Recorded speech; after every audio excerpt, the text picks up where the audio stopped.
दोस्तों रोजाना ही हम बहुत सारी चीजें इस्तेमाल करते हैं और हमारा ख्याल होता है कि हम इन चीजों के बारे में सब कुछ जानते हैं, लेकिन ये एक फैक्ट है कि बाज़ चीजों को हम इस्तेमाल तो कर रहे होते हैं लेकिन हमें उनके बाज़ फंक्शंस का पता नहीं होता।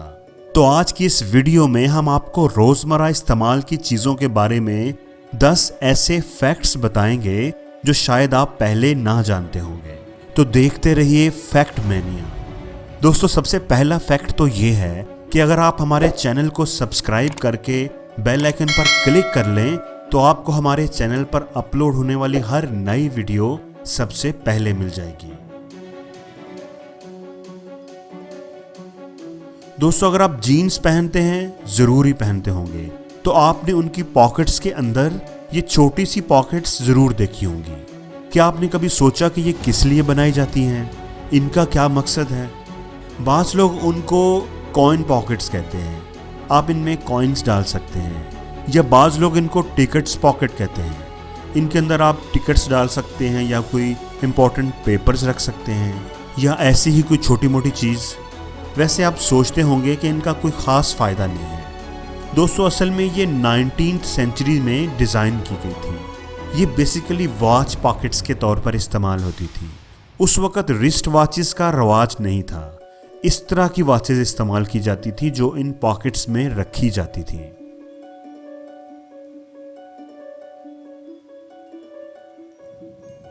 दोस्तों कैनवस शूज के अंदर आपने ये 2 होल्स तो जरूर देखे होंगे। ये होल्स तो लेसेस के इस्तेमाल के लिए होते हैं। बात समझ में आती है, लेकिन इन होल्स का क्या मकसद है? क्या ये कोई स्टाइल है, कोई फैशन है? बाज़ लोग ये समझते हैं कि ये वेंटिलेशन के लिए होते हैं। नहीं दोस्तों, ये वाले सुराख बेसिकली शूज की ग्रिप को टाइट करने के लिए होते हैं। ऐसे जूतों के तस्मे भी आम तस्मों की निस्बत लंबे होते हैं, इसलिए आप इन तस्मों को इन सुराखों में से गुजार कर जूते की ग्रिप को मजबूत बना सकते हैं।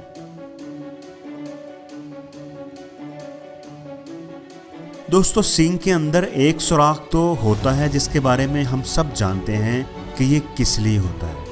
जब हम सिंक को इस्तेमाल करते हैं तो इसी के ज़रिए इस्तेमाल शुदा पानी सिंक से निकलता है। लेकिन क्या आपने कभी गौर किया कि सिंक के अंदर एक और सुराख भी होता है? अब ये सुराख किस लिए है? क्या आपने इसके बारे में कभी सोचा? दोस्तों अगर नीचे वाला सुराख बंद हो जाए तो सिंक पानी से भर जाएगा और पानी नीचे गिरकर फैलना शुरू हो जाएगा। तो दूसरा सुराख बेसिकली पानी के ओवरफ्लो को कंट्रोल करने के लिए होता है। अगर किसी वजह से पानी नीचे वाले होल से नहीं निकल रहा तो पानी जब इस सुराख के लेवल तक आएगा तो इस सुराख से निकलना शुरू हो जाएगा, गिरकर कमरे में नहीं फैलेगा। दोस्तों जब भी हम कोई नया ड्रेस खरीदते हैं, कोई शर्ट या ट्राउजर, तो इसके अंदर 1 या 2 एक्स्ट्रा बटन्स और थोड़ा सा एक्स्ट्रा फैब्रिक भी, कपड़ा भी हमें मिलता है। दोस्तों बटन्स का तो समझ में आता है कि अगर कोई बटन टूट जाता है, गिर जाता है, तो हम ये वाले बटन्स इस्तेमाल कर सकते हैं। लेकिन क्या आपने कभी सोचा कि कपड़े का टुकड़ा किस लिए होता है? क्या इसलिए कि अगर शर्ट कहीं से फट जाए तो उसको सी लिया जाए? नहीं दोस्तों, ये कपड़े का पीस इसलिए होता है कि आप इस पीस को वॉश करके देख लें कि आपके डिटर्जेंट का, आपके साबुन का, सर्फ का कपड़े पर क्या असर पड़ता है, इसका रंग खराब होगा या नहीं होगा। ये बेसिकली एक सैंपल होता है।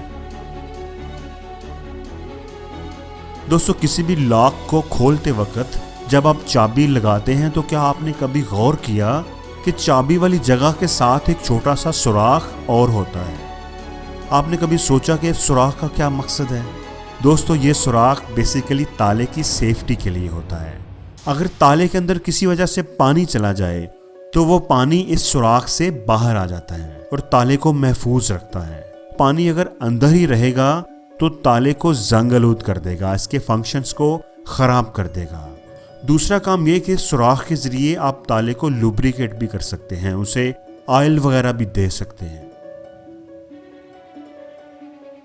दोस्तों आपने बॉल पॉइंट्स के कवर के ऊपर एक छोटा सा सुराख तो जरूर देखा होगा। आप सोचते होंगे कि ये शायद बॉल पॉइंट्स की इंक को हवा देने के लिए है। अगर इंक को हवा मिलती रहेगी तो शायद वो अच्छा लिख पाएगी, लेकिन दोस्तों ऐसा नहीं है। ये सुराख बेसिकली सेफ्टी के लिए बनाया गया है।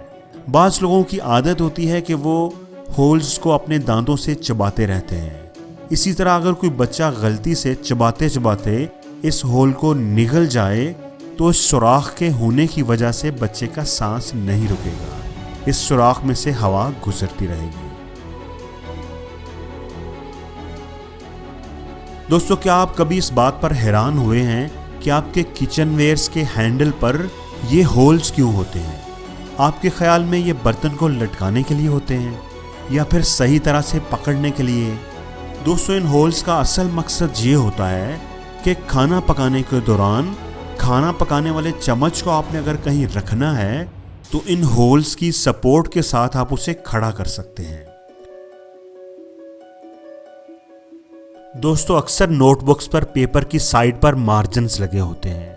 क्या ये सिर्फ हमारी लिखाई को साफ सुथरा बनाने के लिए होते हैं? हमें तो यही सिखाया जाता है कि मार्जिन्स लगाकर लिखेंगे तो राइटिंग अच्छी होगी, खूबसूरत लगेगी। लेकिन दोस्तों, फैक्ट ये है कि इन मार्जिन्स का बेसिकली मकसद कोई और होता है। पेपर की साइड पर ये कुछ इजाफी जगह इसलिए छोड़ दी जाती है कि अगर किसी वजह से पेपर साइड से फट जाए या कोई जानवर मसलन चूहा वगैरह पेपर को कुतर जाए तो आपका जो टेक्स्ट है, जो मजमून आपने लिखा हुआ है, जो कीमती मालूमात आपने लिखी हुई हैं, वो महफूज रहें, उनके ज़ाया होने के चांसेस कम से कम हों। इसीलिए पेपर की साइड पर यह जगह छोड़ने को कहा जाता है। दोस्तों, ईयरपॉड्स तो हर कोई इस्तेमाल करता है। क्या आपने कभी ये नोटिस किया कि ईयरफोन्स के अंदर जो होल्स होते हैं जहां से हम म्यूजिक सुनते हैं, उनके अलावा भी ईयरफोन्स के अंदर 2 सुराख और होते हैं। ज़ाहिर है ये सुराख अब म्यूजिक सुनने के लिए तो नहीं होते क्योंकि ये बैक साइड पर होते हैं। तो दोस्तों, ये सुराख बेसिकली म्यूजिक की क्वालिटी को बेहतर बनाने के लिए होते हैं। म्यूजिक के दौरान जो वाइब्रेशंस होती हैं, उन वाइब्रेशंस की वजह से बाज़ दफ़ा आवाज़ की क्वालिटी मुतासर हो सकती है, इसलिए ये होल्स बनाए गए होते हैं। ये होल्स उन वाइब्रेशंस को एब्जॉर्ब कर लेते हैं और आवाज़ की क्वालिटी को मुतासर नहीं होने देते। दोस्तों, जब भी आप किसी कोल्ड ड्रिंक का टिन पैक इस्तेमाल करते हैं तो इसके ऊपर एक छोटा सा सुराख होता है। क्या ये बस खूबसूरती के लिए बनाया गया है या इसका फ़ायदा यह है कि इसको पकड़कर हम टिन पैक को आसानी से ओपन कर सकते हैं? नहीं दोस्तों, इसका मकसद कोई और ही है। ये बेसिकली स्ट्रॉ होल्डर के तौर पर इस्तेमाल होता है। कोल्ड ड्रिंक्स पीते हुए हम स्ट्रॉ को इसके अंदर से गुजार सकते हैं, जिसके ज़रिए हमें पीने में आसानी होती है, हमारा स्ट्रॉ गिरता नहीं। तो दोस्तों, आपको ये वीडियो कैसी लगी कमेंट्स में मुझे ज़रूर बताइएगा। कौन सा फैक्ट आपको सबसे ज़्यादा अच्छा लगा ये भी बताइएगा। और अगर आपको इस वीडियो में कोई बात अच्छी लगी है तो प्लीज़ इस वीडियो को लाइक ज़रूर करें और शेयर भी करें ताकि वो अच्छी बात आपके दोस्तों तक भी पहुंच सके।